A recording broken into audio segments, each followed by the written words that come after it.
Head. Somewhere in the world, within the next few minutes, a gunshot will break the silence. Today, there are estimated to be more than 1 billion firearms on Earth, roughly 1 for every 8 people. Head. They are carried by soldiers, police officers, hunters, criminals, collectors, and ordinary civilians. They appear in wars, revolutions, movies, television shows, and video games. Head. Their sound has become so familiar that many of us barely react to it anymore. But firearms were never part of some grand human plan. The people who began this story were not weapon makers. Head. They were not soldiers, generals, or conquerors. They were alchemists searching for a medicine that could defeat aging and extend human life. And instead, they discovered something that would transform warfare forever. Head. To understand how that happened, travel back roughly 200 years to Tang-dynasty China. Imagine entering a small alchemist's workshop. The room is crowded with clay jars, bronze bowls. Head. Medicinal plants, strange minerals, and handwritten formulas. Smoke hangs in the air while a furnace glows against the wall. The emperor wants an elixir of immortality, and finding it is your responsibility. Head. You grind several familiar substances together. Sulfur, a material rich in carbon, and a pale mineral salt collected from the earth. These ingredients have appeared separately in medicines. Head. Fire-making experiments and chemical studies. But when combined, they behave in a way you do not expect. A flame touches the mixture. In an instant, the bowl flashes. Smoke fills the room. Head. Tools scatter across the floor, and fire races toward the wooden shelves. You have failed to create an immortality medicine, but without realizing it, you have taken one of the first steps toward gunpowder. Head. Welcome to Mr. Bibb, where we uncover the strange discoveries, forgotten experiments, and unexpected decisions that changed human history. If you enjoy seeing how ordinary mistakes can reshape civilization. Head. Subscribe to the channel and join us for the journey. The search for immortality was not a minor curiosity in ancient China. It attracted scholars, religious thinkers, physicians. Head. And wealthy rulers. Some emperors spent enormous resources supporting alchemical research because they genuinely believed that the right mixture might allow them to escape death. Head. Unfortunately, many supposed life-extending medicines contain dangerous substances such as mercury and arsenic. Instead of preserving life, these potions sometimes poisoned the very rulers who consumed them. Head. The search for eternal life was already producing deadly results long before it produced a firearm. The new combustible mixture was different. It did not behave like a normal medicine. Head. And it did not behave like an ordinary fire. A regular flame depends on oxygen from the surrounding air. That is one reason wood in a campfire burns gradually. The early gunpowder mixture. Head, however, contained an oxidizing substance that supplied much of what the reaction needed. Once ignited, it could burn extremely quickly and release a rapidly expanding cloud of hot gas. Head. In an open space, that reaction created flame, smoke, and a sharp report. Inside a confined container, the expanding gas created pressure. That simple relationship, rapid combustion. Head. Expanding gas and a confined tube would eventually become the basic principle behind firearms. The early alchemists did not understand the chemistry in modern terms, but they knew they had discovered something unusually powerful. Head. They called it huoyao, often translated as fire medicine. The name reveals how they understood their discovery. To them, it still belonged to the world of alchemy and medicine. Head. It was not yet classified as a weapon. Some of the earliest surviving Chinese writings about such mixtures were warnings. They described sudden fires and damaged buildings. Head. Suggesting that alchemists had already learned how unpredictable their experiments could be. For generations, fire medicine was used mainly in incendiary devices, signals, celebrations. Head. And early fireworks. It could produce smoke, bright flashes, frightening noises, and streams of flame. These effects were useful for ceremonies, but military commanders quickly recognized that they could also confuse an enemy. Head. Eventually, war transformed the experiment. One important step occurred during the 1132 siege of Dian in China. Defenders used a weapon now remembered as the fire lance. Head. It began as a spear or long pole fitted with a bamboo tube containing a gunpowder-based charge. When ignited, the tube released a brief jet of flame and smoke. Its range was limited. Head. But on a crowded siege wall, its noise and sudden burst could shock advancing troops. For a few seconds, a soldier holding a fire lance appeared to command the breath of a dragon. Head. Then the weapon began to change. Over time, soldiers added small pieces of hard material to some fire lance tubes. These objects were carried forward by the blast. The flame disappeared after a short distance. Head. But the objects could travel farther. That observation changed the purpose of the weapon. The fire was no longer the most important part. The object driven out of the tube became the focus. Head. No single inventor sat at a desk and designed the first bullet in its modern form. The projectile emerged gradually through battlefield experimentation. Each version taught weapon makers something new about pressure. Head. Barrels, ignition, and the movement of objects through the air. But bamboo created a serious limitation. A stronger charge produced more pressure, and bamboo could split when that pressure became too great. Head. If the fire lance was going to become more powerful and reliable, its barrel needed to be made from something stronger. Metalworkers began casting tubes in bronze and iron. Once the bamboo tube became a metal barrel. Head. The fire lance had crossed an important boundary. It was becoming a true firearm. One of the oldest confirmed surviving examples is the Heilongjiang hand cannon, discovered in northeastern China and dated to no later than 1288. Head. It is a compact bronze barrel approximately 34 centimeters long and weighs about 3.5 kilograms. It has no modern trigger, grip, or sights. It is essentially a reinforced metal tube with a small opening for ignition.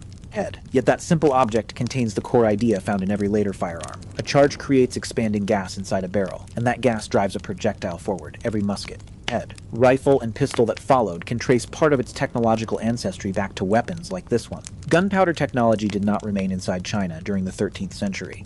Head. The Mongol Empire connected an enormous territory stretching across Asia and toward Europe. Armies, engineers, merchants, prisoners, and scholars carried knowledge across these routes. Head. Gunpowder formulas and weapon concepts moved with them. By the early 14th century, European manuscripts were depicting primitive cannons. A famous English illustration from 1326 shows a vase-shaped weapon launching a large arrow. Head. The image looks strange today because European artists and engineers were still trying to understand a technology for which they had barely developed a vocabulary. European rulers soon pushed gunpowder weapons in one obvious direction. Head. They made them larger. Medieval Europe and the eastern Mediterranean were filled with fortified cities. Thick stone walls had protected rulers and populations for centuries. Traditional siege engines could damage those defenses. Head. But doing so was slow and difficult. Large cannons changed the calculation. Instead of climbing over a wall, an army could gradually break through it. The full impact of this development became clear in 1453. Head. During the Ottoman siege of Constantinople. The city's famous defensive walls had protected it for approximately 1,000 years. Ottoman Sultan Mehmed gathered a powerful artillery force. Head. Including enormous bronze bombards associated with a cannon founder known as Orban or Urban. Some of these weapons required large teams, animals, and carefully prepared roads merely to move them. Head. They were slow to reload and difficult to operate, but their stone projectiles struck the fortifications again and again. The cannons did not conquer Constantinople alone. The siege involved ships. Head. Infantry, engineering, strategy, and overwhelming pressure from many directions. But artillery helped damage the defenses, and demonstrated that even the strongest medieval walls were no longer untouchable. Head. After 1453, fortifications did not disappear, but they had to evolve. Walls became lower, thicker, and more angled. Cities adopted new defensive designs because the old vertical stone barriers were increasingly vulnerable to cannon fire. Head. Gunpowder was not simply changing weapons. It was changing architecture, politics, military budgets, and the shape of cities. Cannons were powerful, but they were too large for individual soldiers. Head. Weapon makers therefore continued developing smaller barrels that could be carried by hand. Early hand cannons were awkward. A soldier had to support the barrel while another hand brought a burning match to the ignition hole. Head. At the critical moment, it was difficult to hold the weapon steady and aim at the same time. The matchlock helped solve this problem. Developed during the 15th century, the matchlock used a simple mechanical arm to hold a slow-burning cord. Head. Pulling a lever lowered the glowing match into a small pan of priming powder. For the first time, a gunner could keep both hands on the weapon and pay more attention to where the barrel was pointing. Head. Firearms began to acquire the recognizable arrangement of a stock, barrel, lock, and trigger. However, the matchlock carried its own weaknesses. Rain and damp air could extinguish the burning cord or spoil exposed powder. Head. At night, the glowing match could reveal a soldier's location. Carrying an open flame near gunpowder also demanded constant caution the gun worked, but its ignition system remained unreliable. Head. Around the beginning of the 16th century, European gunsmiths developed the wheellock. Instead of depending on a permanently burning match, it created sparks mechanically. Head. A spring-powered steel wheel rotated against a piece of pyrite, producing sparks that ignited the priming powder. The idea was ingenious. A wheellock weapon could be prepared without keeping a glowing cord constantly exposed. Head. But its clockwork-like mechanism was complicated and expensive. Skilled craftspeople were required to build and repair it, placing most wheellock firearms beyond the reach of ordinary soldiers. Head. They became especially popular among nobles, wealthy cavalrymen, and hunters, but they were too costly to replace matchlocks across entire armies. A simpler answer emerged in the early 17th century. Head. The flintlock. One of the people associated with its refinement was the French gunmaker Marin Le Bourgeois, who worked for King Louis. In a flintlock mechanism, a spring-powered arm held a piece of flint. Head. Pulling the trigger drove the flint against a steel surface, creating sparks and opening the priming pan. It was simpler and more durable than the wheellock, and did not require a continuously burning match. Head. The flintlock became one of the world's dominant firearm mechanisms for approximately 2 centuries. Versions of it were carried during major European wars, colonial conflicts. Head. The American Revolution, and the Napoleonic Wars. Yet the basic firearm still had a major weakness. It took time to reload. A muzzle-loading soldier had to complete several separate actions before firing again. Head. even a highly trained person needed many seconds, especially under pressure. Because individual firearms were slow and not very accurate, armies developed formations designed to concentrate their effect. Head. Soldiers stood in organized ranks and fired together. While one row reloaded, another could remain prepared. Discipline and timing were often more important than individual marksmanship. Head. Those long lines of soldiers may look irrational to modern viewers, but they were part of a system built around the limitations of the weapons available at the time. Then an unexpected person helped change firearm ignition again. Head. Alexander Forsyth was a Scottish clergyman who also enjoyed hunting.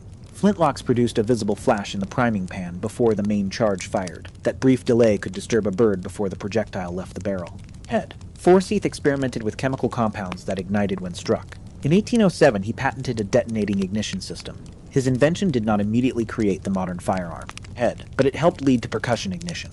Small percussion caps eventually replaced exposed priming pans and flints. They were faster, more dependable in poor weather, and easier to integrate into a weapon. Head. Rain had challenged firearms for centuries. Percussion systems finally offered a much better answer. The next transformation was not one isolated invention, but a long series of improvements. Head. The self-contained cartridge. For centuries, the projectile, powder, and ignition material had been loaded or handled separately. Inventors gradually found ways to combine them into a single unit. Head. Early cartridge experiments used paper and reusable metal components. Later designs adopted thin metallic cases that could help seal the rear of the barrel when fired, by the middle of the 19th century. Head. Cartridges were becoming increasingly practical. A single compact unit could contain the projectile, propellant, and primer. That changed everything. Loading became faster. Weapons could be loaded from the rear instead of only through the muzzle. Head. Cartridges could be stored inside cylinders, tubes, or magazines. Revolvers, breech-loading rifles, repeating rifles, and modern pistols became possible through many connected innovations. Head. There was no single moment when an ancient fire lance suddenly became a modern firearm. The transformation took roughly 1,000 years. Alchemists searching for longer life discovered a rapidly burning mixture and called it fire medicine. Head. Military engineers placed it inside bamboo tubes. Soldiers discovered that the objects propelled from those tubes could be more effective than the flame. Bamboo proved too weak. Head. So metal replaced it. Small metal barrels grew into cannons powerful enough to challenge ancient fortifications. Those cannons were reduced again so individual soldiers could carry them. Head. The matchlock improved control. The wheellock removed the need for a burning cord but remained too expensive. The flintlock offered a simpler system and dominated for generations. Head. Percussion ignition improved speed and reliability. Finally, self-contained cartridges made rapid reloading and repeating firearms practical. At every stage, one problem created the reason for the next invention. Head. And almost none of it unfolded according to a master plan. The history of the gun is not the story of one brilliant inventor. It is a chain of accidents, observations, failures. Head. Experiments, and gradual improvements made across different cultures and centuries. It also carries one of history's darkest ironies. The original alchemists wanted to overcome death. Head. They hoped that the natural world contained a secret capable of extending human life. Instead, their experiments helped begin a technological journey that gave humanity an increasingly efficient way to threaten life. Head. The next time you hear a gunshot in a movie, television show, or game, remember that the sound carries more than 1,000 years of history. Behind it stand Chinese alchemists. Head. Song-dynasty fire lances, Mongol trade routes, medieval cannons, European gunsmiths, Scottish experiments, and generations of people trying to correct the weaknesses of the design that came before them. Head. It began not with a soldier, but with a medicine. Not with a plan to conquer the world, but with a dream of living forever. If this journey changed the way you think about one of history's most influential inventions. Head. Subscribe to Mr. Bip, like the video, and share it with someone who enjoys discovering the unexpected origins of the modern world. And tell us in the comments, which invention do you think changed human history more? Gunpowder. Head. The printing press, or the compass. This is Mr. Bip, where the smallest discoveries can reveal the biggest stories in human history.